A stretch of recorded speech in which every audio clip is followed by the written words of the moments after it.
Hello friends, હું છું Hardik Patel, icon engineering tuition ક્લાસીસની ચેનલમાં વિદ્યાર્થી મિત્રો આપનું સ્વાગત છે. ડિપ્લોમા સેમેસ્ટર 2 ની અંદર જે ફિઝિક્સ આવે છે અને સેમેસ્ટર 1 ની અંદર પણ ફિઝિક્સ આવે છે, એની જે આપણે સિરીઝ સ્ટાર્ટ કરી છે વિદ્યાર્થી મિત્રો, chapter number 4 wave motion and its application, એનો આજે પાર્ટ નંબર 2 આપણે ચર્ચા કરવાના છે. પાર્ટ નંબર 1 મેં ઓલરેડી અપલોડ કરી દીધો છે. પાર્ટ નંબર 2 જે સૌથી most and very most important topic છે, એની આપણે ચર્ચા કરવાના છે વિથ એક્ઝામ્પલ. જીટીયુ ની અંદર 100% એક્ઝામ્પલ પૂછાશે જીટીયુ ની પરીક્ષાની અંદર. તો વિદ્યાર્થી મિત્રો, આ એક્ઝામ્પલ તમારા માટે ખૂબ જ ઉપયોગી છે, તો લાસ્ટ એન્ડ સુધી જોડાતા રહેશો. ચેનલ ઉપર નવા હોય તો ચેનલને સબસ્ક્રાઇબ કરી દેશો, બેલ આઇકોન ઓન કરી દો, જેથી નવા વિડીયો આવે તરત જ નોટિફિકેશન આવી જશે. વિદ્યાર્થી મિત્રો, ડિપ્લોમા સેમેસ્ટર 2 ની અંદર જેટલા પણ વિદ્યાર્થી મિત્રો અભ્યાસ કરી રહ્યા છે, એની આપણે વોટ્સએપ ગ્રુપની લિંક ડિસ્ક્રિપ્શનમાં મૂકેલી છે. તો હજી સુધી તમે જોઈન ના થયા તો ફટાફટ જોઈન થઈ જશો. સેમેસ્ટર 1 ના વિદ્યાર્થી મિત્રો હોય કે સેમેસ્ટર 2 ના વિદ્યાર્થી મિત્રો, દરેકની લિંક ડિસ્ક્રિપ્શનમાં મૂકેલી છે, ત્યાંથી ફટાફટ જોઈન થઈ જશો. વિદ્યાર્થી મિત્રો, આજના જે ટોપિક છે એ આપણો ટોપિક છે wave relation between velocity, wavelength and frequency. તો તરંગનો વેગ, તરંગ લંબાઈ અને આવૃત્તિ વચ્ચેનો સંબંધનો એક ક્વેશ્ચન પૂછાતો હોય છે. એનું સૂત્ર જે છે એ સૂત્ર તમારે સાબિત કરવાનું હોય છે, અને જોડે જોડે એના એક્ઝામ્પલ પણ પૂછાતા હોય છે. જીટીયુ ની અંદર જે ફિઝિક્સ સબ્જેક્ટ છે, બે ફિઝિક્સ આવે છે, એક ફિઝિક્સ આવે છે અને એક એપ્લાઇડ ફિઝિક્સ આવે છે. એક સબ્જેક્ટ કોડ છે 404 અને 405, આ બંનેની અંદર ચેપ્ટર આવે છે. તો બંને માટે ખૂબ જ ઉપયોગી છે. તો વિદ્યાર્થી મિત્રો, લાસ્ટ એન્ડ સુધી જોડાતા રહેશો. આપણે સ્ટાર્ટ કરીએ આજનો જે ટોપિક છે એની અંદર, અને બંને ફિઝિક્સના કોર્સ આપણી ઓલરેડી મૂકેલા છે with answer, most IMP question with answer, GTU paper, દરેક chapter wise question, example, most IMP દરેક વસ્તુ એની અંદર અપલોડ છે. તો હજી સુધી કોર્સ પરચેસ ના કર્યો તો તરંગ લંબાઈ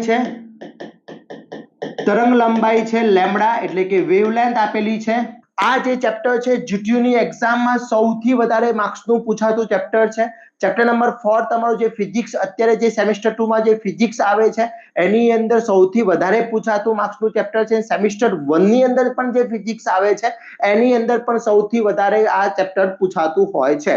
ઓકે, તો સેમેસ્ટર 1 માં જે ફિઝિક્સ છે, એપ્લાઇડ ફિઝિક્સ, એમ જ યુનિટ નંબર 3 છે. અહીંયા સોરી, યુનિટ નંબર 5 છે એની અંદર, અને અહીંયા તમારું યુનિટ નંબર 4 છે. ઓકે, તો આ જે ચેપ્ટર છે તરંગ અને તેના ઉપયોગો, તો એની આપણે ચર્ચા કરવાના છે વિદ્યાર્થી મિત્રો. તો ખાસ લાસ્ટ એન્ડ સુધી જોડાતા રહેશો. બીજું કે ફિઝિક્સનો ટોટલી કોર્સ આપણે લોન્ચ કરેલો છે, જેની લિંક ડિસ્ક્રિપ્શનમાં મૂકેલી છે.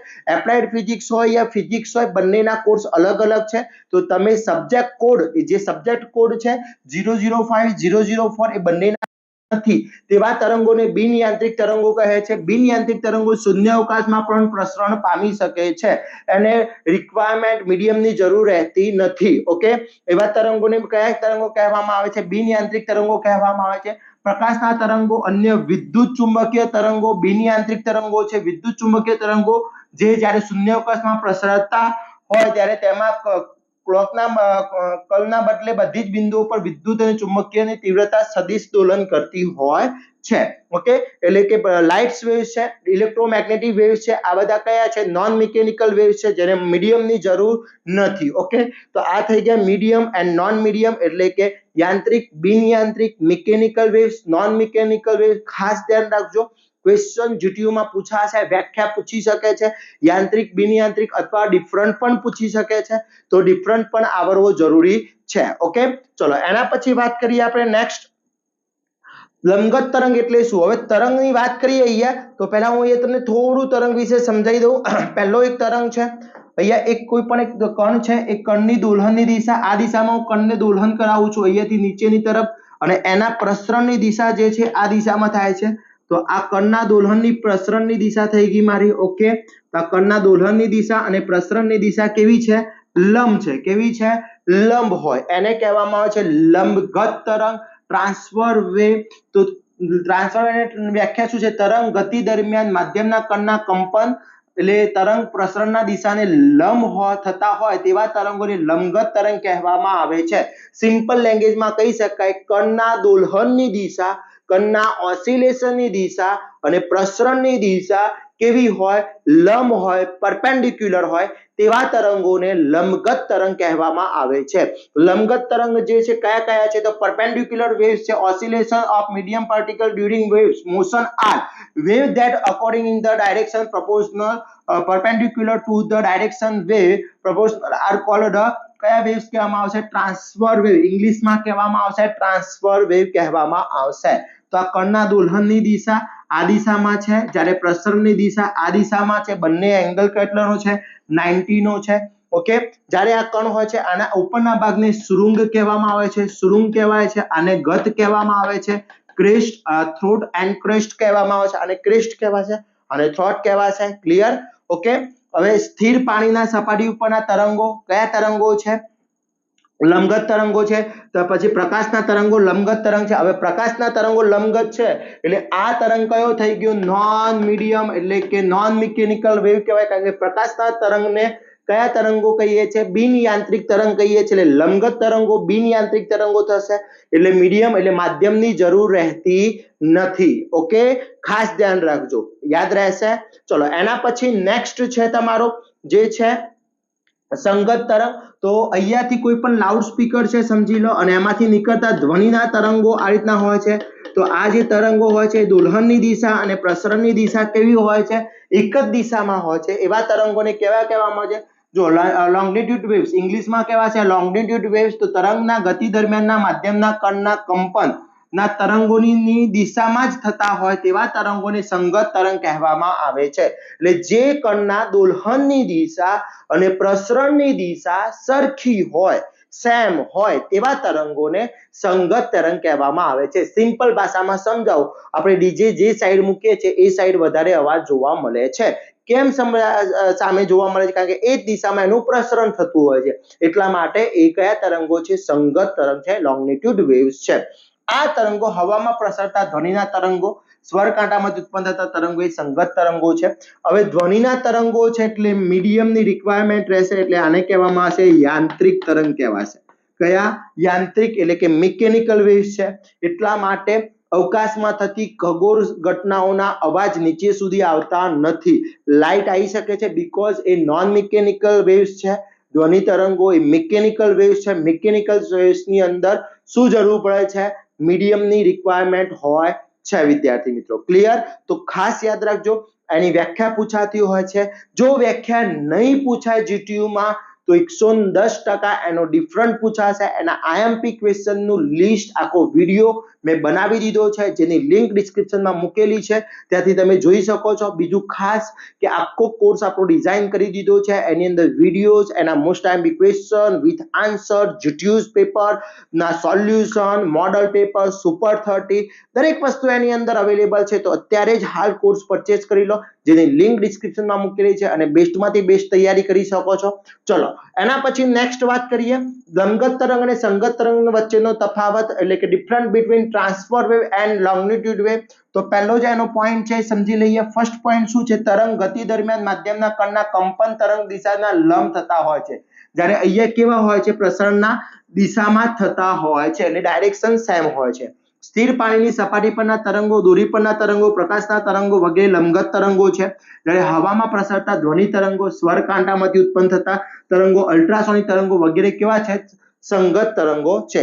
લંબગત તરંગ શૂન્યાવકાશમાં પ્રસરણ પામી શકે છે બીકોઝ એ કયા વેવ્સ છે, યાંત્રિક. આને કહી શકાય કે બીજા કયા છે, બિન યાંત્રિક વેવ્સ છે, એટલે કે નોન મિકેનિકલ. સંગત તરંગો શૂન્યાવકાશમાં પ્રસરણ પામી શકતા નથી બીકોઝ એ કયા તરંગો છે, મિકેનિકલ વેવ્સ છે. ઓકે, પછી આ તરંગો હવા કે શૂન્યમાં વેગ મહત્તમ હોય છે, આ તરંગનો હવામાં વેગ ઓછો હોય છે.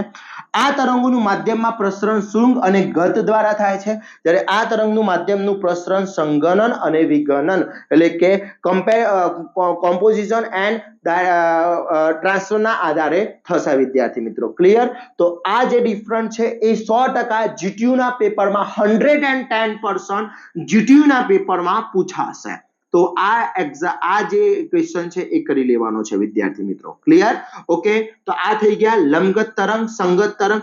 હવે લંબગત તરંગો ફરીથી યાદ અપાઈ દઉં, લંબગત તરંગો બિન યાંત્રિક છે, નોન મિકેનિકલ છે, અને આ મિકેનિકલ વેવ્સ છે. મિકેનિકલ વેવ્સ છે, આ વસ્તુ યાદ રાખજો, આ નોન મિકેનિકલ વેવ્સ છે. ક્લિયર?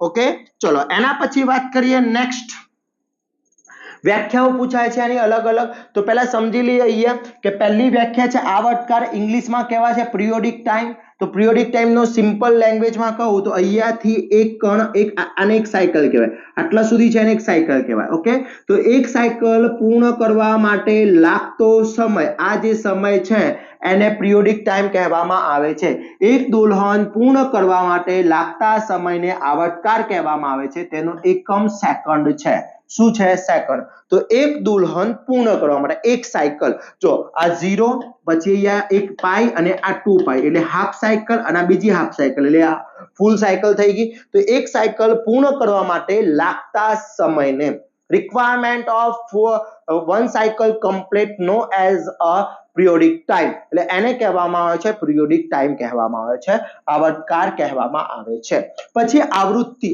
એટલે f વડે દર્શાવવામાં આવે છે આને t વડે દર્શાવવામાં કેપિટલ t વડે દર્શાવવામાં આવે છે અથવા આને n વડે પણ દર્શાવવામાં આવે છે તો એક સેકન્ડમાં હવે સમજો કે આટલો સમય x ફોર એક્ઝામ્પલ અહીંયા સમજો થોડું હું તમને સમજાવું અહીંયા સમજીએ આપણે કે અહીંયા એક તરંગ છે બે તરંગો છે આનો એક સાયકલને પૂર્ણ થવા માટે લાગતો સમય આટલો છે અને બીજી એક સાયકલ છે એનો અહીંયાથી આટલો છે હવે અહીંયા આનો t કેવો છે આનો t વધારે છે ઓકે આનો t કેવો છે ઓછો છે હવે ફ્રીક્વન્સીની વ્યાખ્યા તો ધારો કે 1 સેકન્ડ આટલો સમય 1 સેકન્ડ છે આટલો સમય 1 સેકન્ડ છે કેટલો છે 1 સેકન્ડ છે તો 1 સેકન્ડમાં અહીંયા એક જ સાયકલ પૂર્ણ થઈ શકે જ્યારે 1 સેકન્ડમાં 1 2 3 3.5 તો આની ફ્રીક્વન્સી કેવી વધારે આનો f કેવો વધારે જ્યારે આનો f કેવો ઓછો તો સમજી લો 1 સેકન્ડમાં પૂર્ણ થતા દોલનની સંખ્યાને શું કહેવામાં આવે છે आपके 6 इंच के फोन पर एक ट्रेड प्लेस करने के लिए आपको 10 स्क्रीन्स बदलने पड़ते हैं और इस प्रोसेस में एक સેકન્ડમાં પૂર્ણ થતા દોલનની સંખ્યા એને શું કહીએ છીએ આપણે પિરિયોડિક ટાઈમ કહીએ છીએ શું કહીએ છીએ પિરિયોડિક ટાઈમ કહીએ છીએ ઓકે સોરી 1 સેકન્ડમાં પૂર્ણ થતા દોલનની સંખ્યાને આપણે આવૃત્તિ કહીએ છીએ શું કહીએ છીએ આવૃત્તિ ઓકે તો આવૃત્તિ કોને કહેવાય છે સમજી લઈએ ફરીથી સમજાવું આવૃત્તિ કોને કહેવાશે તો આવૃત્તિ વિદ્યાર્થી મિત્રો 1 સેકન્ડમાં પૂર્ણ થતા દોલનની સંખ્યા 1 સેકન્ડમાં પૂર્ણ થતા દોલનની સંખ્યાને આપણે શું કહીએ છીએ આવૃત્તિ કહીએ છીએ ઓકે ક્લિયર ચલો તો એનો એકમ આવૃત્તિનો એકમ છે શું છે હર્ટ્ઝ છે આવૃત્તિનો એકમ શું છે હર્ટ્ઝ છે તો 1 સેકન્ડમાં પૂર્ણ થતા દોલનની સંખ્યાને આવૃત્તિ કહેવામાં આવે છે તેનો એકમ હર્ટ્ઝ છે એના પછી તરંગ લંબાઈ તો અહીંયા જો આ જે શૃંગ કહેવાય આને શૃંગ કહેવાય આને ગત કહેવાય આને શૃંગ કહેવાય ઇંગ્લિશમાં ક્રેસ્ટ કહેવાશે આને થ્રોટ કહેવાશે ક્લિયર તો બે ક્રમિક ક્રેસ્ટ અથવા બે ક્રમિક થ્રોટ એટલે બે ક્રમિક શૃંગ અથવા બે ક્રમિક ગત વચ્ચેના અંતરને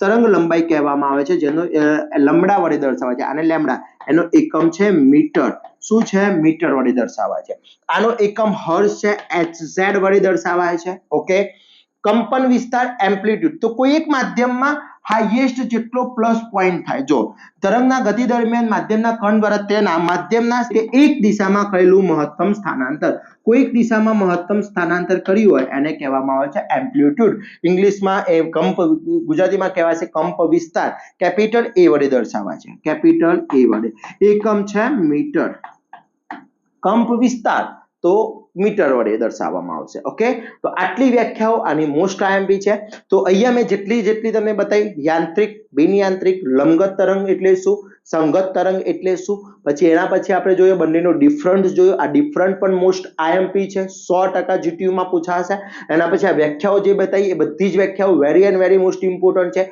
કંપ વિસ્તાર તરંગ લંબાઈ આવૃત્તિ તરંગ પછી એના પછી છે તમારી આવર્તકાર અને કંપ વિસ્તાર ઓકે તો આટલી આ વ્યાખ્યાઓ પરફેક્ટલી કરી લેવાની છે આટલો પાઠ